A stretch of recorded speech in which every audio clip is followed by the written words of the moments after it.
Sa Good Vibes, Grand Festival Parade ang mga imbukada sa pagbukas sang 28th Sinigayan Festival sa siyudad sa Sagay, bwas nga adlaw.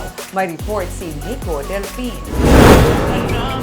Mangin-imbokada sang tuigan nga Sinigayan Festival ang Grand Festival Parade nga pagasundan sang grand opening ceremony sa City Public Plaza, buwas Marso 15. May mga tuigan nga sports competition kasubong sang Mayor Narciso Havilosa basketball kag boxing tournament.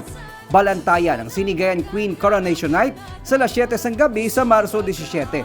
Ang tuigan nga Sinigayan Festival ang pagsaulog sang kadalagan sang syudad sa patag sang agrikultura, panghimanwa, culture kag arts kag iban pa.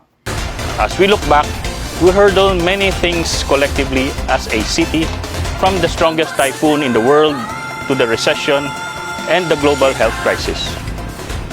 We survive it all because Sagaynos are a united people working for what is best for our beloved Sagay. As we kick off this year's Sinigayan Festival, let's keep the fire of inspiration burning within us. The true success of our festivities lies not only in the events, but also in the active involvement of every Sagayon. Kabahin sa mga maga-perform sa tuigan nga festival ang kilala nga singer-actress nga si Gigi Dilana sa opening night. Yaraman ang kilala nga banda kasubong sang Silent Sanctuary kag I Belong to the Zoo nga magalingaw sa mga tumalanaw sa Marso 19 sa Sagay National High School football field. Yaraman ang banda nga Orange and Lemons kag this band nga maga-perform sa Music Fest. Nico Delfin para sa DG Cast Negros.